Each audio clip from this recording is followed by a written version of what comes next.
kindly for joining us. A pleasure to connect with you guys through the I Love CVille Network.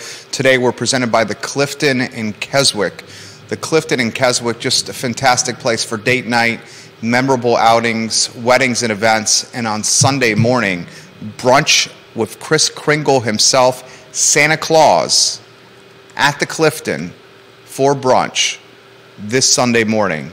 Moms and dads, here is your chance to get photos with Santa and have a fantastic brunch at the Clifton in Keswick. A lot we're going to cover on today's show. We'll take a look at who could be running for Sally Hudson's seat in the Virginia House of Delegates. A lot of names are being discussed.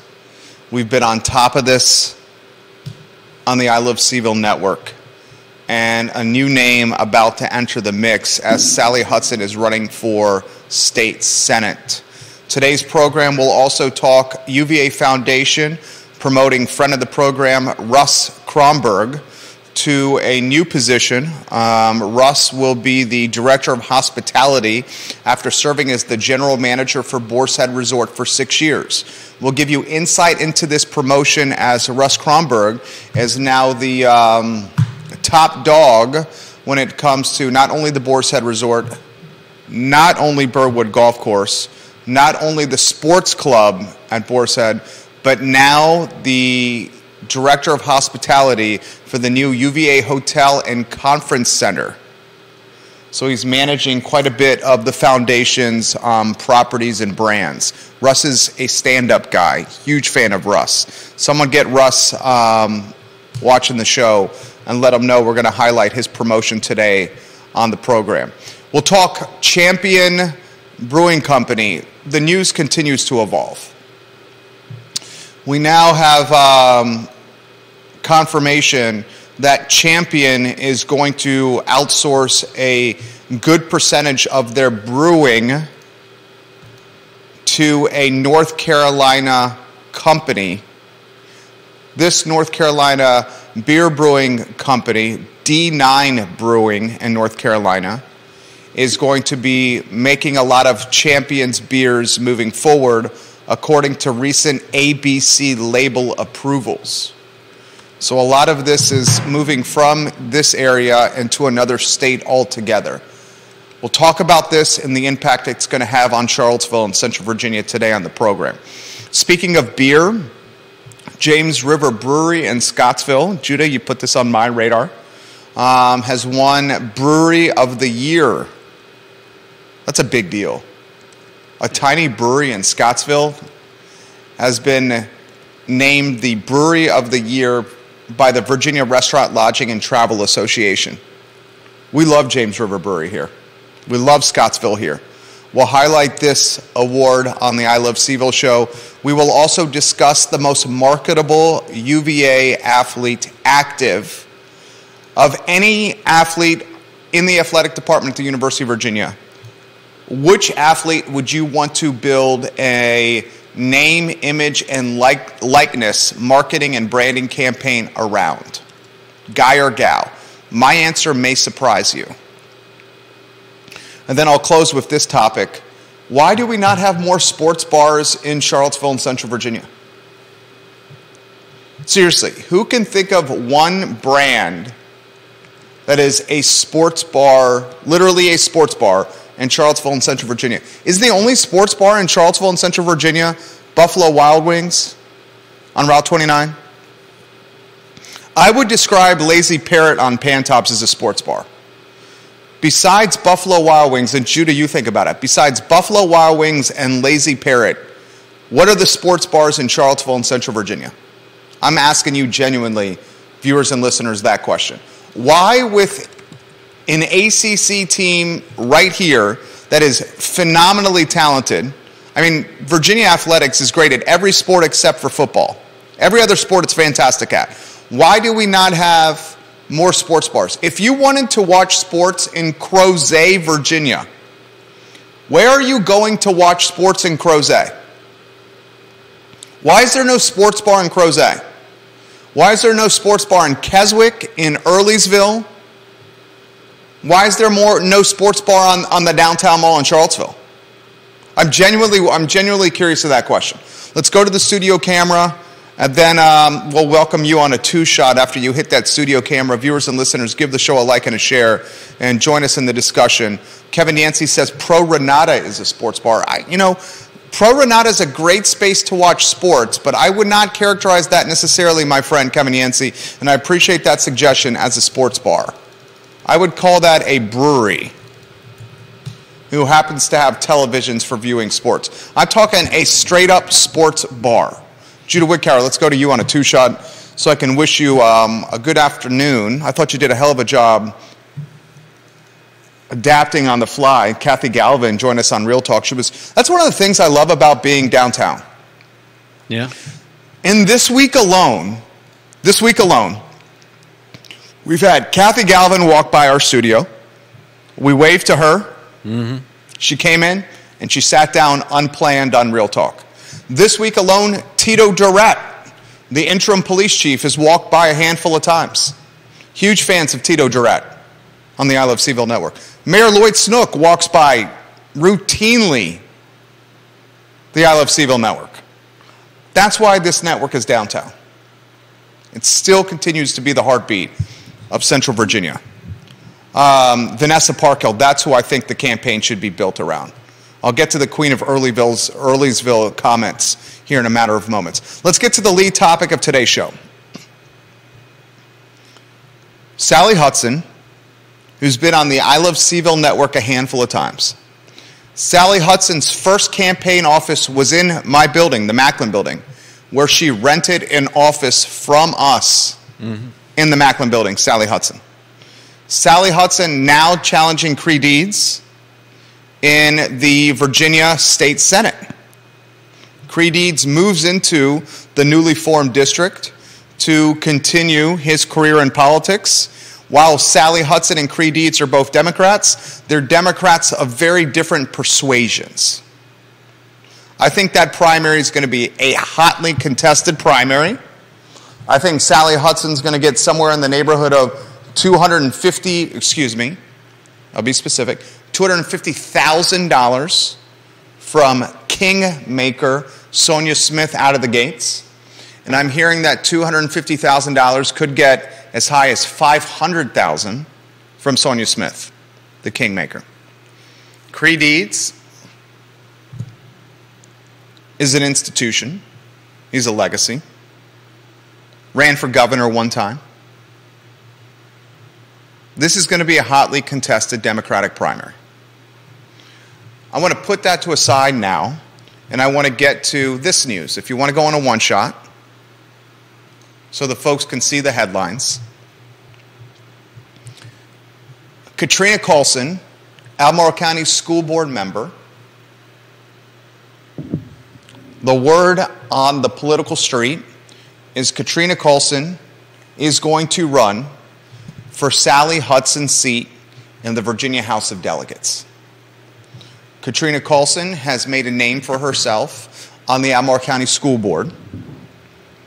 And now, like many folks who run for school board, she's looking to climb the political totem pole. Someone get Katrina Callsen in the mix. Send her a direct message or a text or give her a phone call and let her know she's the lead of the I Love CVille show today.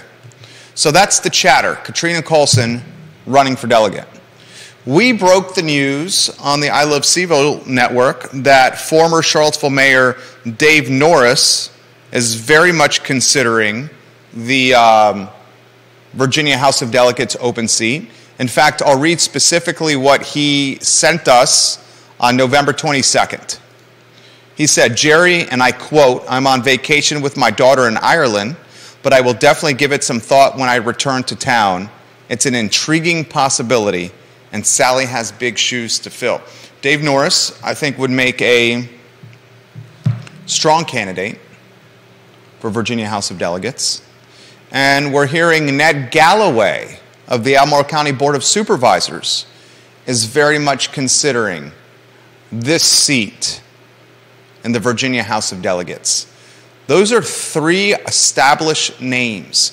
Katrina Callsen, Albemarle County School Board, Dave Norris, one-time mayor, Charlottesville City, Ned Galloway, Albemarle County Board of Supervisors.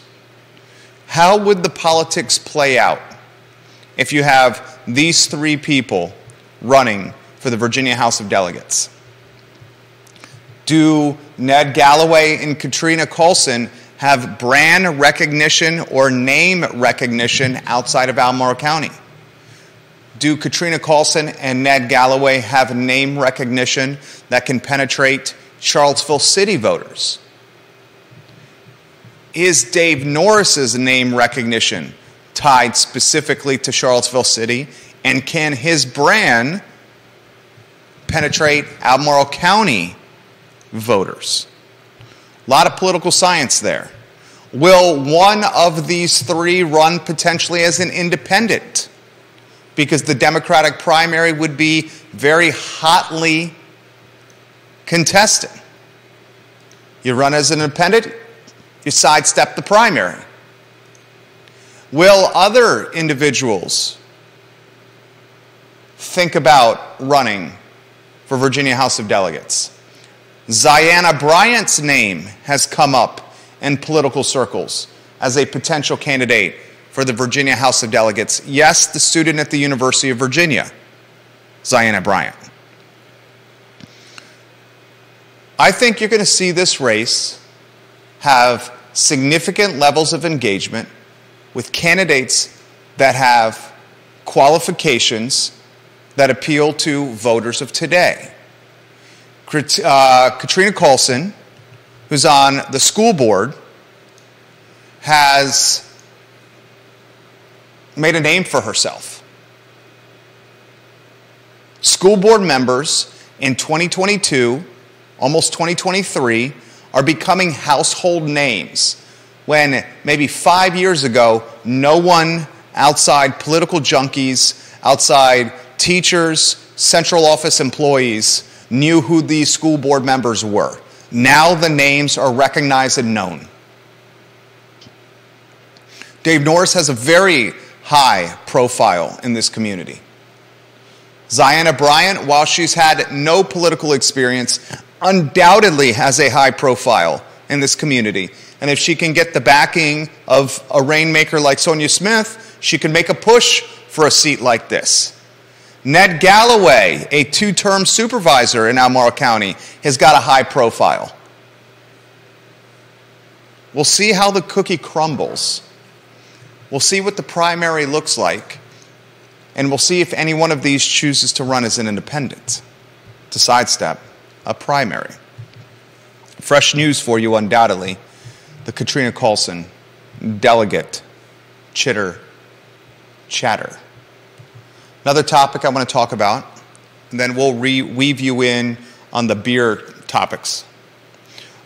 This is from the UVA Foundation. The University of Virginia Foundation has promoted friend of the program Russ Cronberg. Russ was the general manager of the Boar's Head Resort for 6 years. They created a new position for Mr. Cronberg, the Director of Hospitality. In this new position as the Director of Hospitality, Russ Cronberg will oversee the Foundation's hospitality operations, including the new UVA Hotel and Conference Center, the Boar's Head Sports Club, and the Birdwood Golf properties. Russ is a stud. He's got pedigree, resume, experience, connections, leadership, knows how to play the game. Taking someone who, right down the road at the Boar's Head for 6 years, has done a hell of a job, and giving them the opportunity to run the conference center and the hotel, which is a hop, skip, and a jump from the Boar's Head itself, I think was a smart move by the foundation. I think the foundation realizes that it's going to have consistency with employment atop the totem pole with these new properties, the hotel and conference center, for it to have a transition that's seamless, not only with the UVA community, but perhaps even more importantly, the Albemarle and Charlottesville community. It's no secret that UVA is buying up much of the property along Ivy Road, and I've said on this program I expect that that area to look very, very different in the next 10 to 15 years, maybe even shorter, to the point you might not even recognize it. I think the Lewis Mountain neighborhood is going to turn into student housing, much like Jefferson Park Avenue has done. I think you'll see Academic Village 2.0 along Ivy Road. And you're certainly seeing the sidewalk connecting the Boar's Head to grounds for quality of life and for pedestrian enjoyment. Fresh news for you. General Manager of the Boar's Head, Russ Cronberg, has now been promoted to a new position, the Director of Hospitality, where he now will oversee not just the Boar's Head, not just the sports club, not just the Burwood Properties golf, but now the conference center and the hotel. I want to get to beer news, Judah. Let's weave you in on a two-shot. First, let's get to some positive news. James River Brewery in Scottsville has been named the Brewery of the Year in Virginia by the Virginia Restaurant, Lodging, and Travel Association. Yep. This honor includes a plaque and recognition from Senator Mark Warner. James River Brewery, in a lot of ways, is the heartbeat of the town of Scottsville. Mm-hmm. Much like Tavern on the James. Those two bookends are the heartbeat of downtown Scottsville. If you want an opportunity to get to know what's going on in the community, you go to Tavern on the James, you go to James River Brewery. Yep. We've had the staff of James River Brewery on this set. We like their beer. I love the beer garden. And I love the intimacy of the brewery itself, where you're bellied up to a bar in close proximity to other patrons and the beer keep, him or herself. Yeah, great people there from the servers to the brewers to the clientele. Right. And for the brewery in Scottsville to get this award shows how far it's come from its launch to now. No doubt. Because there were some vulnerable points for this brewery and its future. And it's gotten stabilized with staffing and with its beer, and it seems to be, certainly by us, very, very well received. Definitely. And we applaud them for that hard work. That's the positive news from local beer. We have some concerning news from local beer as well. It's no secret, and we talked about this earlier in the week, that Champion Brewing Company and its many brands and businesses within the Champion Hospitality Group are struggling right now. Yeah, definitely on the ropes. On the ropes, to say the least. On the ropes with payroll, on the ropes with staff job security, frankly, on the ropes with just being able to keep the lights on at some of these places. The grill closed in Stonefield, Champion, with the sign on the door, and that's how much of the staff found out that that restaurant was closed. They showed up to work, there was a piece of paper on the door saying the business is closed. Yeah. That's in Stonefield, the old rock salt location. It's a sad way to do it. Sad way to do it. Difficult way to do it. Some would say not the right way to do it, including us.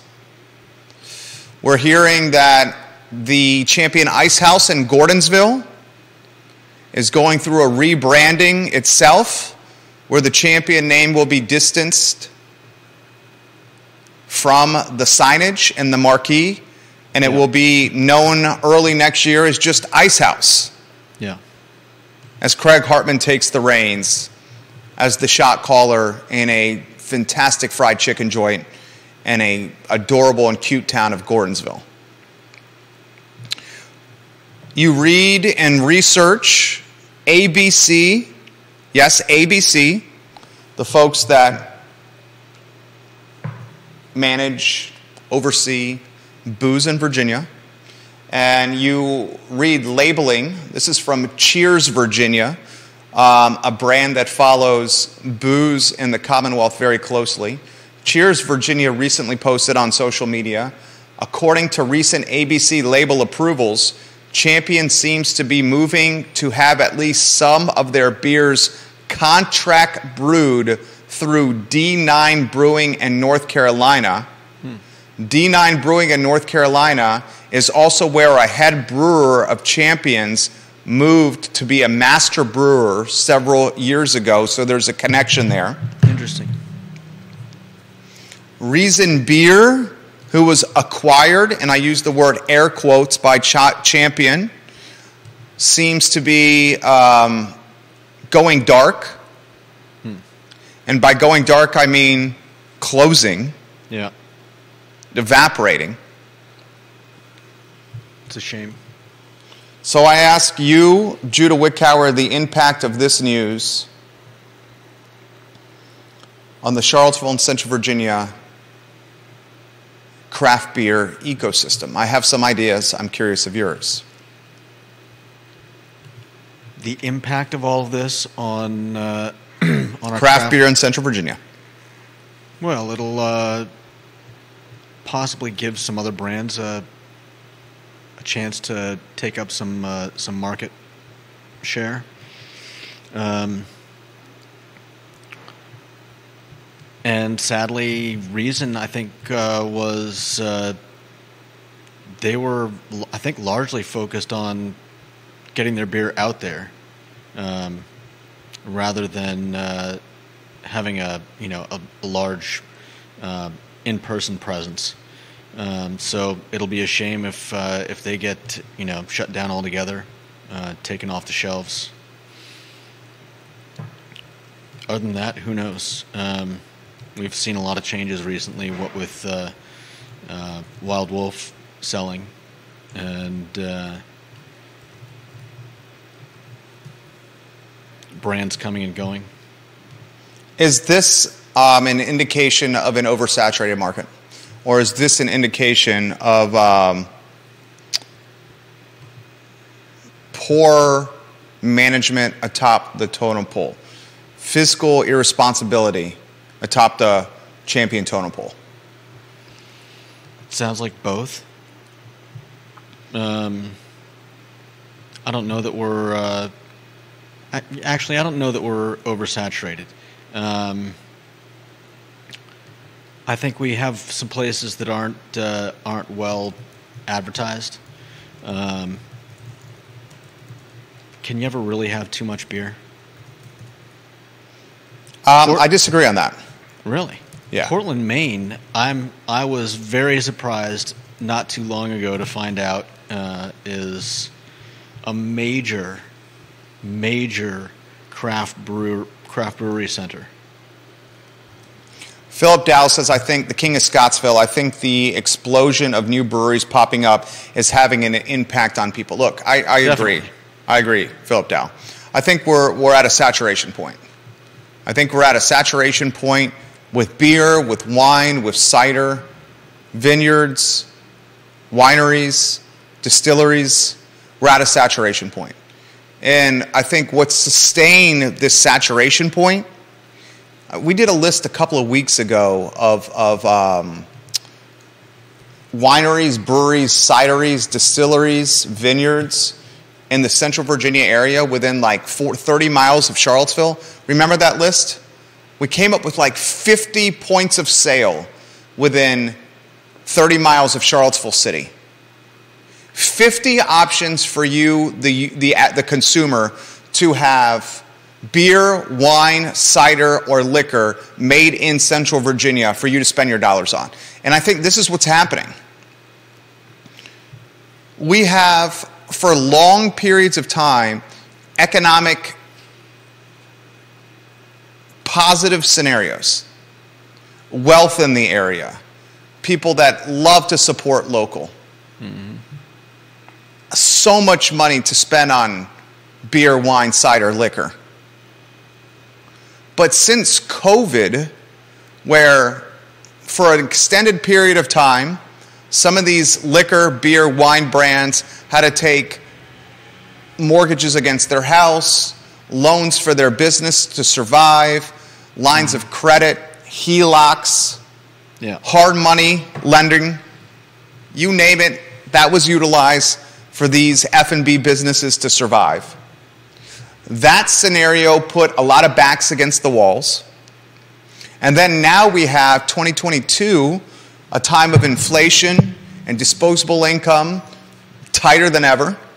Yeah. Next year, I think that's going to be the case as well.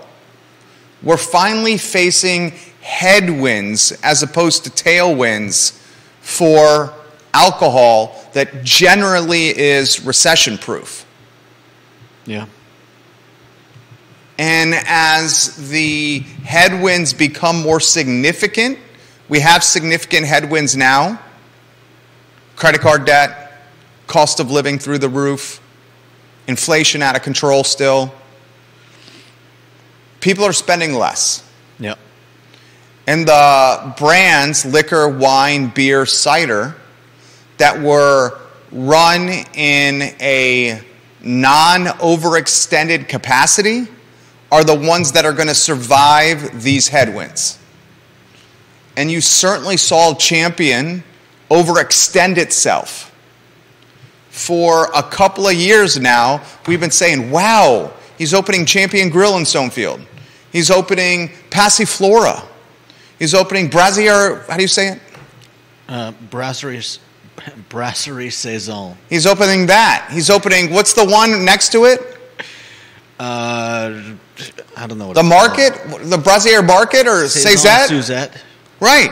And what was that? What was the concept of that storefront? Did you ever know? No, I have no idea. Whose brew? I think they were wine, but maybe. Right. And we work downtown. Yeah. Whose brew? Another one, the coffee shop on High Street. A tap room in Lynchburg. One in Richmond. A fried chicken joint with Craig Hartman in Gordonsville. We were all wondering, how are all these individual restaurants being open under this hospitality group? Yeah. And now the writing is Reason Beer merger, getting Reason, buying the Reason brand, bought another brewery. Yeah. Right? And then didn't help it succeed. Months later, that brewery's out of commish. Right? Yeah.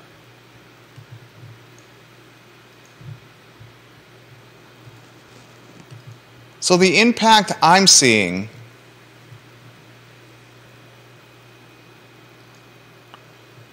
is headwinds for the industry. And the folks that practice a fiscally conservative mindset with finances and are not over-leveraged or overextended are the ones that are going to survive and manage the headwinds, capture market share from rivals and competitors, and then bring the A players from closed brands onto their teams. Yeah. This is an opportunity for the booze brands that have cash on hand, cash to deploy, and strong balance sheets to take market share from competition. Yeah. And I think that's going to happen. I think we also need to ask ourselves, and I was literally just going to say that, Anonymous, who's watching the show, whether or not we are in a craft beer bubble. And Anonymous has this information for us via DM on Twitter. We love you, Anonymous, the deep throat of the I Love CVille Network. The number of craft breweries in the United States went up about 2,000 to nearly 10,000 of them in the last decade. Wow. Is local booze a bubble? I think it's hard to say in today's economic climate. It would be easy to say that it is in a bubble, but I think there's also a certain amount of what you were talking about with inflation hitting hard, with the recession possibly here. That's my point. You have so many headwinds here. Yeah. You have the cost of goods for making beer going through the roof. Have we all not noticed $8 pints? Have you? I don't drink out much, but I'm not surprised. $8 pints. The cost of goods to make the beer is expensive. The consumer's got tighter money than ever. The consumer's got more credit card debt than ever. Yeah.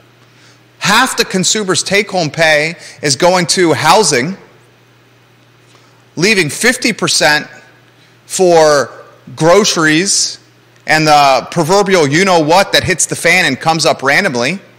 That means less bellies at bars, more drinking at home. Yeah. The drinking at home that happens is at a much different margin for the beer brand Yeah. than at the tap room, where the margin's fat and great and welcome because there's no middle people, distributors and grocery stores getting their cuts. Right. Is it a bubble? Is it a local booze bubble? Could be. And is that local booze bubble more exposed next year? Oh, definitely. You say no doubt. Yeah. Next year is not going to bring wine and roses. I don't think. And yeah, anybody stuck out, overextended leverage-wise, credit-wise, is going to have a hard time. Philip Dow leaves this comment. He's the king of Scottsville, Philip Dow. I'm going to say thank you for sharing this. Thank you for sharing this. How much you think a pint is at James River Brewery? We're talking in Scottsville. I mean, you just want me to guess a number? What do you think it is? You're a common sense guy. What is a pint at James River Brewery in the town of Scottsville? I don't know. $9? $8 a pint. Okay. $8 a pint. I thought you were going to say something absurd. Here's why I bring this up. How much is a six-pack? $12? Usually around that. $12, right? Where you go. So here's what certainly know the. Here's what we got to ask ourselves. If a pint is $8 and a six-pack is $12, and we have financial headwinds coming that are much greater in 2023 than right now, doesn't the average Joe and the average Sally start weighing the scales of one pint at $8 that you then have to tip on, making it $9 or $10? I'm sure a lot of those people have versus the six-pack that is no tip at $12. I'm sure a lot of people have already been weighing those scales for the last year. I mean, this year hasn't been a walk in the park for a lot of people either, so I would be surprised if people are today, going to bars and tossing money at $8 pints. Jason Howard says 3-Notch, Blue Mountain, Star Hill, and Devil's Backbone will take market share in this area if other local brands go under. I think the brands that are positioned to take market share from others are in this order. Number 1, Devil's Backbone, because of the Anheuser-Busch money behind it. Devil's Backbone, in a recession, is opening a tap room on West Main Street in the old Hardywood and the Skipping Rock location. In a recession, Devil's Backbone and the Anheuser-Busch money is expanding. The second local brand that's going to take market share, earn market share, is Star Hill. Star Hill's got some of that Corn Capshaw money and is an extremely well-capitalized local beer brand. And both of them are in grocery store beer aisles. They're everywhere. I mean, Devil's Backbone and Star Hill, you could make a legitimate case, has a national distribution footprint. Yeah. My brother-in-law routinely sends us photos of him in Connecticut where he sees Devil's Backbone on the shelves. So that speaks to their reach and how capitalized they are. Yeah. Okay, the third brand that I think is going to take market share is Three Notched. I think the Three Notch team understands business extremely well. Yeah, they're solid. They're they've got great beers. They do a good job of switching things up. It's not just like five stable beers that they just repeat all year long. I mean, they put out some amazing beers, and and they cycle through. I mean, I love all of their gozas. They come out with a new one like every season. I love their IPAs. The Minuteman's my favorite beer. I've said routinely, King of Clouds. Maybe replacing Minuteman as my favorite beer, and King of Clouds is a Three Notch beer. One thing I'm going to be following very closely. I love Three Notch. People watch this show know I love Three Notch. I think Dave Warwick makes damn good beers. Yeah. I think Scott Roth knows how to run a business inside and out. I think George Cassadike understands vision and how to expand a brand and really grow a brand. I think George does a hell of a job behind the scenes and should get more credit than perhaps he does because he's behind the scenes. He doesn't get a lot of the notoriety. I think Derek does a great job as an evangelist or an ambassador of the brand. He's routinely at Three Notch. I think this is what Three Notch is going to have to be mindful of. They bought Wild Wolf Brewing Company. We were the first to let people know this. And on Route 150 Fun, the expansion plans for Wild Wolf of Three Notch taking over this brewery. They bought the land, they bought the infrastructure, and they're going to completely rebrand it, and they're going to turn it into a Devil's Backbone base camp scenario where you're going to have live events, you're going to have live music, you're going to have liquor being distilled, you're going to have beer being brewed, and it's just going to be this epicenter for brand for Three Notch. Now, this kind of development and this kind of evolution for Three Notch is happening during a recession. When they made this purchase of Mary Wolf's and Danny Wolf's Wild Wolf brand, the economic climate was extremely different than what it is now. Was it? It was different. It was different. It was absolutely different. Okay. It was not nearly as headwind-ridden as it is right now. I mean, we were kind of in the middle of a pandemic, weren't we?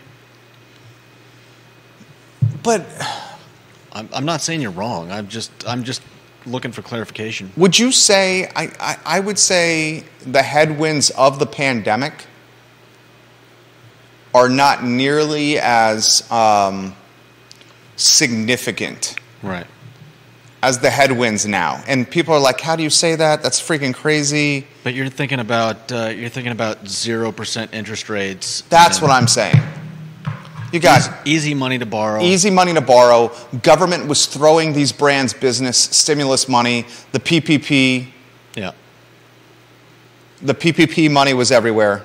Stimulus money was everywhere. You could have gotten debt. You could have gotten loans to expand operations at interest rates that were basically nothing. Yeah.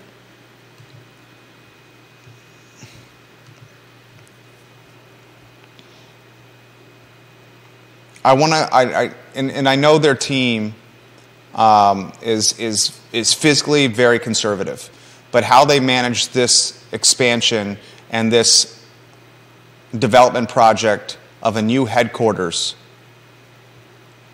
is going to be something that I watch closely.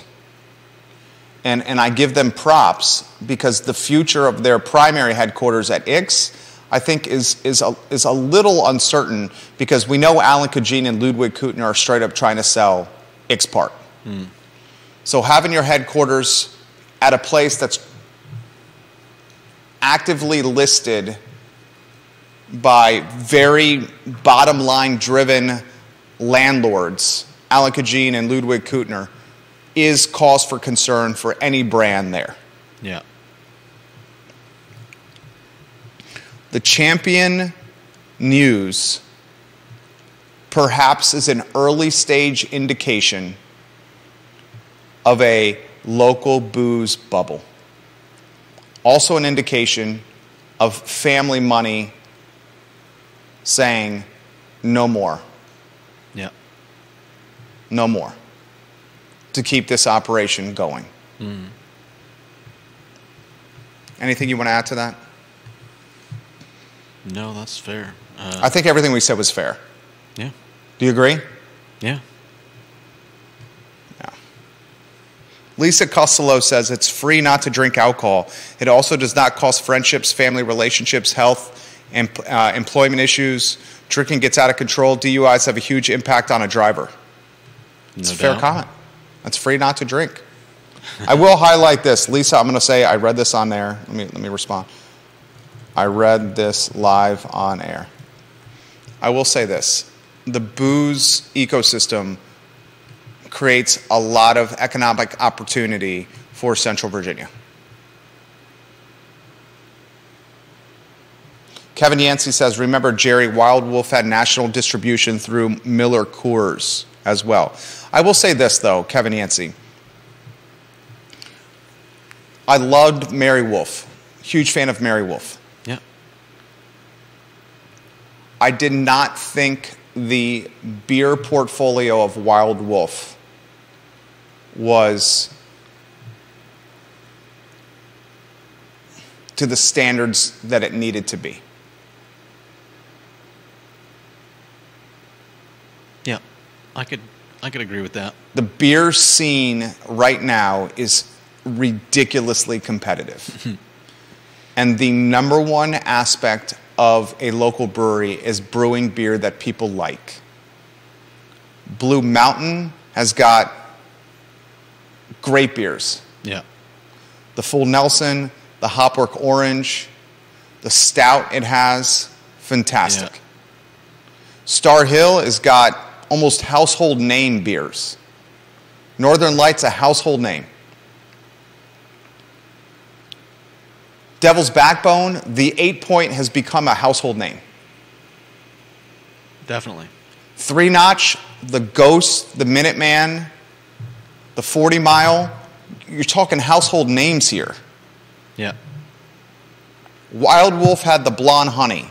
Can someone name another beer that Wild Wolf had off the top of your head?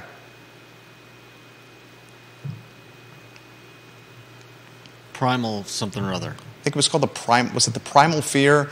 Or is that the movie starring Richard Gere and Edward Norton that I love so much? Could be both. I think it could be both. Edward Norton was fantastic in Primal Fear. Did you ever watch that? Oh yeah, I saw it in the theater. It was amazing. It was amazing. That movie had more twists and turns than the Rivanna Trail. Yeah, when you get to the end, you're just like, no. Yeah, you're just. I'm doing a quick Google search to see if it was the Primal Fear. Not a big fan of that beer. What's that? I'm a big fan of the movie. Well, you're not an IPA guy. Yeah, but I used to drink a lot. It's called Primal Instinct. Yeah, but I used to drink a lot of IPAs, and I did like some of them. And I just never. Never got into think about this. I'll ask you this question. In Charlottesville, Virginia, who can name the only brewery to go out of business? Who can name the only brewery to go out of business in Charlottesville, Virginia? The only brewery to go There's only been one so far. Really? Only one so far. We thinking Reason's going to be the second here. Reason Beer is going to be the second. Who can name the only brewery to go out of business in Charlottesville, in Charlottesville or Central Virginia?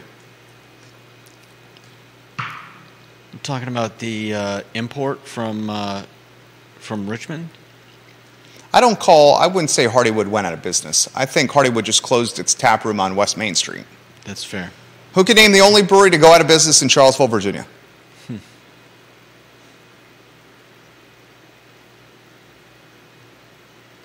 CVille Brewing Company. Curtis Shaver, bingo. Oh, I'd forgotten about that one. Curtis Shaver gets some props. It's been a while. Curtis Shaver knows beer like the Pope knows holy water. Curtis Shaver knows beer like Trey Anastasio knows green. That's for you, Curtis. He's right. CVille Brewing Company on West Main Street. The only one to go out of business.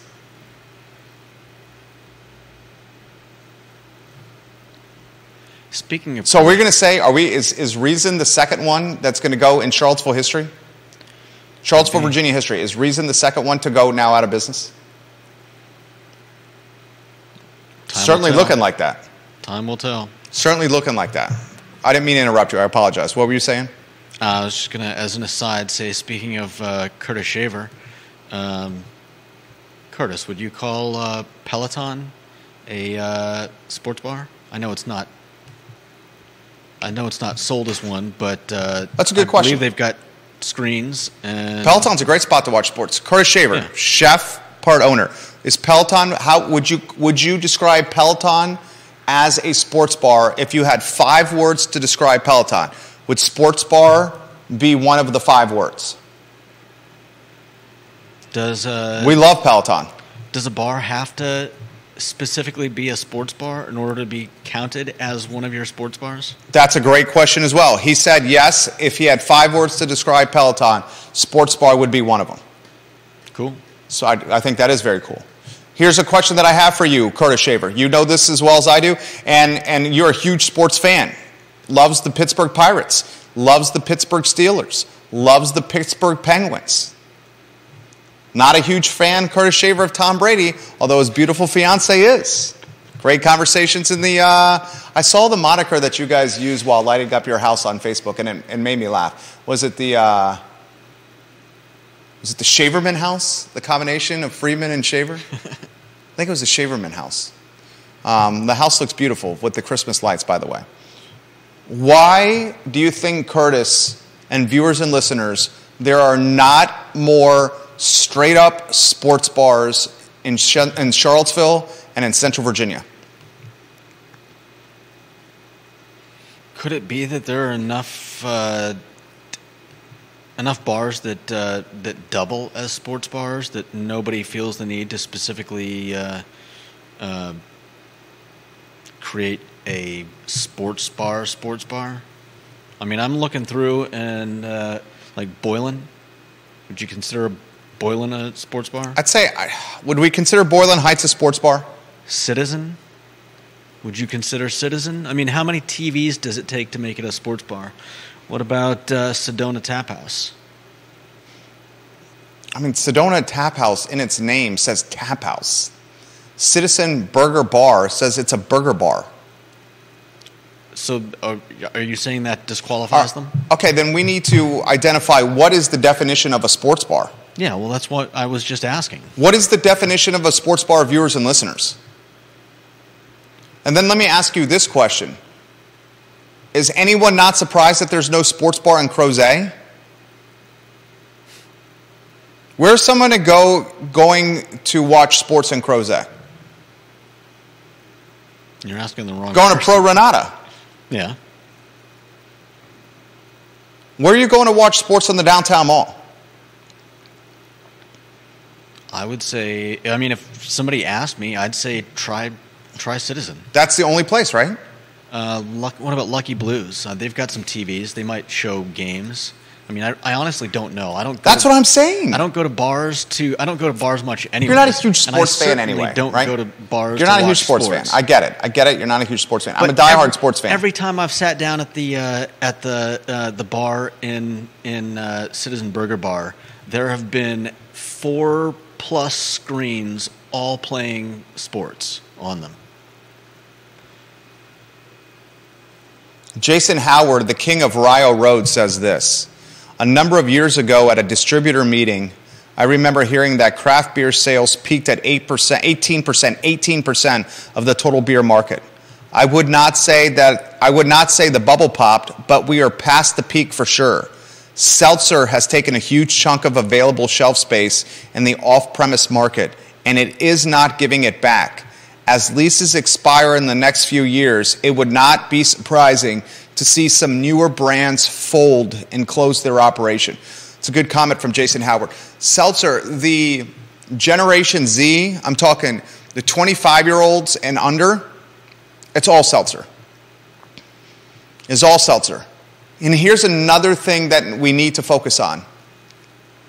as marijuana becomes more mainstream, and as marijuana becomes, in a few, less than 2 years, we'll be able to start purchasing weed at retail stores in this area?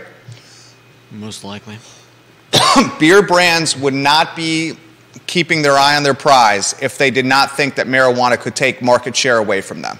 Yeah. You only have set amount of money for recreational activities every month. Mm-hmm. And I can assure you some of that set money is going to be cannibalized by weed. Do you agree? Offer me a take on that while I cough. Yeah, definitely. I mean, excuse me. What was, a kind of backroom deal, go get your bag at, I don't know. Are you blowing up the spot of your guy over here? What are you doing over there? Behind a Wendy's dumpster. What? What kind of green are you buying behind the Wendy's dumpster? I have no idea. Stems and seeds, dog. Stems and seeds. The point being that as it becomes more readily available, yes, people will. I think people will be. It's going to take market share from booze. Spending more there, and yeah. It's going to take market share away from booze. And the longer this recession stays around, the more people are going to prioritize where they spend their money. Some things are going to go, and some things are going to stay.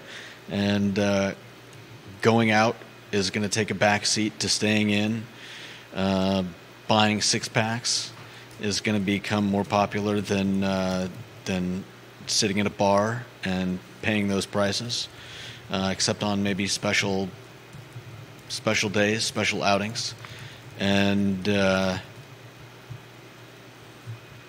yeah, I think as buying green becomes easier, people will find ways to make sure they've got enough money for that. So it might be keeping a growler around and going and getting that filled up. I don't know if that would be cheaper than buying six-packs. How much do growlers usually go for filled up these days? Growler is more expensive than a six-pack. You sure? Yeah. Okay. I'm asking. I mean, the growler you're filling up, now you get a little discount because it's a growler and you're taking it off site. The six-pack is going to be more affordable than a growler fill. Okay. James Watson makes this comment. He's the king of orbit. James Watson says, maybe we have not done well enough in football, sadly. If you visit Ohio State, you see lots of sports bars in Columbus. I wish Wild Wings in the Amtrak station would come back. Great comment. Wild Wings was a legit sports bar. Meredith Young, the talented realtor, it would be interesting to look at the economic statistics of similar cities that are a few years further down the road in regards to cannabis taking away the microbrew market. I'm thinking of Fort Collins, Colorado specifically. That's a great comment. Meredith Young, is this your first comment on the I Love CVille show? Maybe you've commented in the past. She's a realtor with Keller Williams Alliance. Meredith Young, fantastic comment. I would love to know that economic data as well. How has cannabis impacted market share of craft beer in Fort Collins, Colorado? Yeah. I would love to know that. What's on your mind over there? What are you looking at? Nothing. I was just thinking about growler prices and looking that up. You think the growler is less than the six-pack? No, I'm curious. You gave a fairly quick blanket response. I mean, six-pack is $12. Filling up a growler is going to be more than $12. I don't utilize the growler as my method for drinking beer. Is that fair? Is that Curtis? Can you give us some perspective on this? Jason Howard, can you give me some perspective on this? Yancey Higgins, James Watson, anyone know growler versus six-pack price? Anyone? $12 is going to be tough to beat for 6 beers. You find any prices over there? Looks like the average for a 64. Looks like the average is about $11 to $13 for 64 ounces. Yeah. So, yeah, it's probably slightly above 12-pack. You get average, 72 ounces. Your average 6-pack. Your 12 average 6-pack. There are 6-packs out there that run, a lot more than $10 or $11. Yeah, but there are growler fills that run a lot more than that too, because you're using the high octane beer or the beer that's brewed in small batch that they don't have a lot of. I'm saying that you can't just blanket statement that all growlers. My blanket statement was a growler on average costs more than a 6-pack, and you're saying I'm right. Yeah. Okay, that's all I said, and you've said that I'm right. All right. I said, on average, a 6-pack costs more than a growler. I'm not arguing That's with you. literally what I said. And you're saying I can't blanket statement it. You're saying you're speaking out of both sides of your mouth now. I've said something, and then you started fighting me on it. And I didn't start fighting you on it. You're being sensitive. You're being sensitive. I'm not. I said a 6-pack on average is cheaper than a growler. That's all I've said. Yeah. And you said I'm right. All right. Okay, that's all I've said. That's all I've said. Someone needs a mediator over here for the two of us today. Can we get any Fort Collins data about cannabis? Fort Collins? Fort Collins, Colorado. Give me a little Fort Collins, Colorado and cannabis. I'm not sure what you're looking for. I mean, Meredith makes a great point. I'd love to see what small towns equivalent in size to Charlottesville, how cannabis has eroded market share from craft beer. Because I think once cannabis becomes legal for retail, you'll see craft beer dollars head, at least in some part, to cannabis. There's only X amount of dollars a household has to spend or an individual has to spend.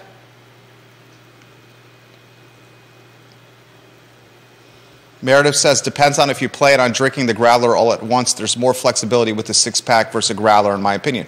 I agree. I 100% agree with that. The 6-pack is going to last you a while longer. Jason Howard says, a growler fill could be cheaper on a special, but it is not going to last nearly as long as 6 individually filled bottles or cans. Growler goes flat inside a week. Kevin Yancey says, most potheads are drinkers.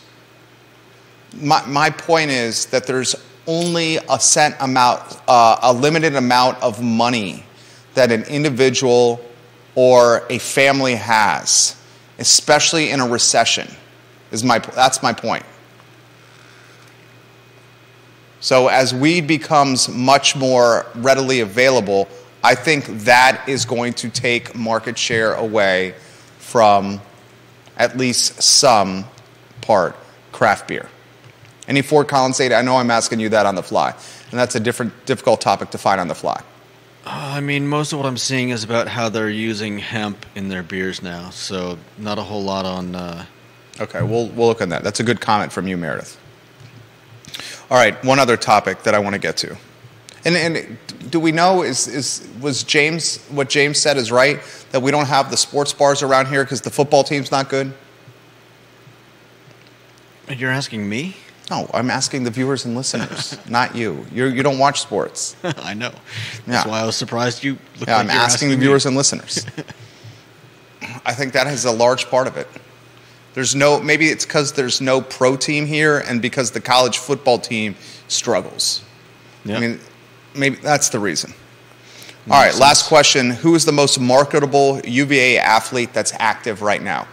Brennan Armstrong does not count. Brennan Armstrong has entered into the transfer portal.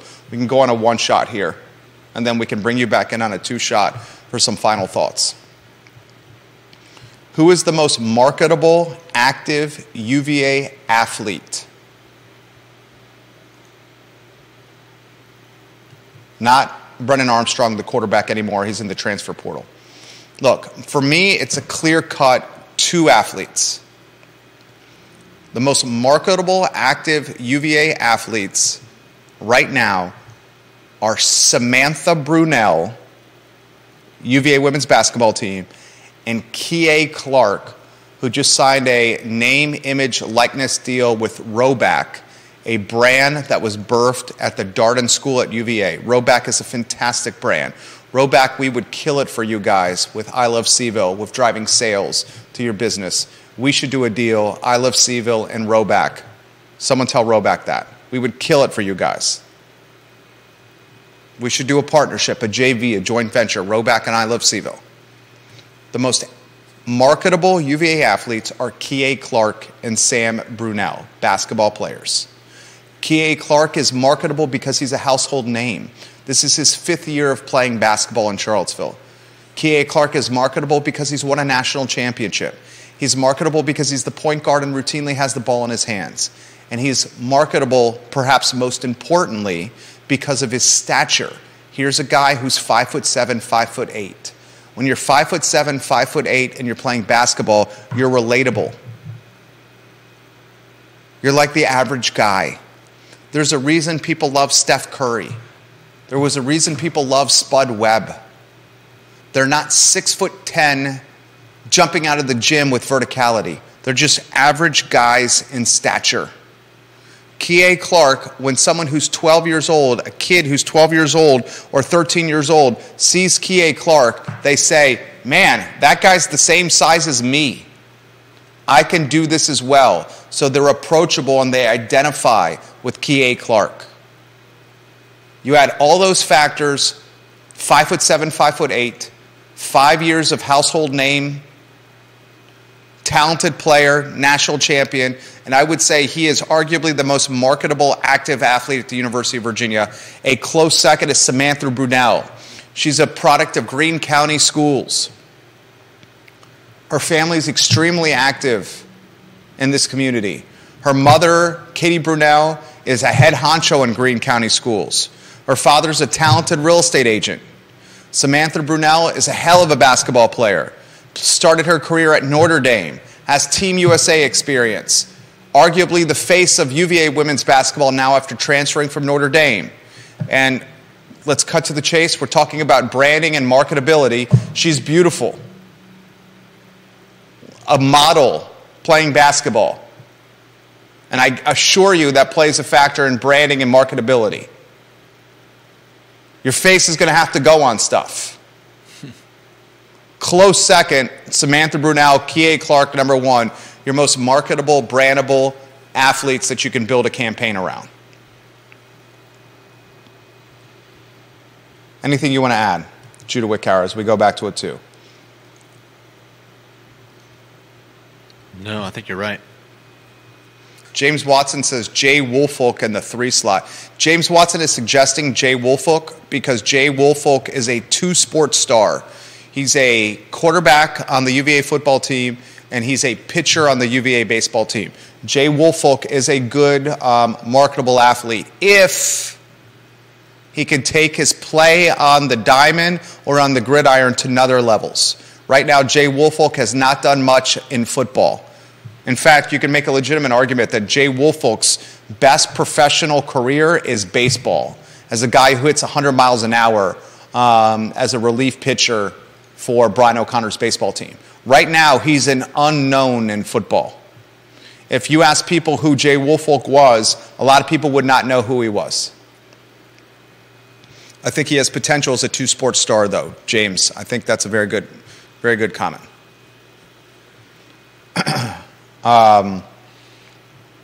Today's show was good for a Friday. Anything you want to add or close with for the viewers and listeners? Your many fans that love the charisma, the charm, the outgoing personality, the vivaciousness of Judah B. Wickower. Has that ever been used to describe me? I don't know. Yeah, I'd say you're vivacious. You don't think you're vivacious? Perhaps I am. What's that? Perhaps I am. Do you have any closing thoughts, vivacious Judah Wickower? Have a great weekend. Oh. Stay warm. Great weekend. I think it's going to be cold tomorrow. Very, very good closing thoughts there. Eh? Have a great weekend and stay warm. Okay. It's important to stay warm. I agree. Stay warm and have a great weekend. I'll close with this. And it's a recap of the show. Katrina, Callsen, Delegate. Expect that news soon. Watch closely to what Dave Norris does and what Ned Galloway does. And let's follow closely to see if Sonia Smith can influence Zy Bryant to jump in this race. I think that seat is going to be contested hotly. UVA Foundation has promoted Russ Cronberg as the Director of Hospitality. He now will oversee the Boar's Head Resort, the Sports Club, Burwood Golf, and the Conference Center and Hotel that will soon be finished along Ivy Road. That's big time. Cronberg knows what he's doing. I'm wondering if the Champion news of Champion struggling in many different capacities, now outsourcing brewing its beer to a brewery in North Carolina, D9, according to ABC Labeling, is the first indication of a potential bubble in local beer in the Central Virginia market. I give James River Brewery props for winning Brewery of the Year. And then I'll close with, why no other places that focus on TV settings all over their walls to capture sports fans? Peloton's a great spot. Citizen's a great spot. Pro Renata's a great spot. But where is the Die Hard Sports Bar? That's the show. Judah and Jerry, I Love CVille Show.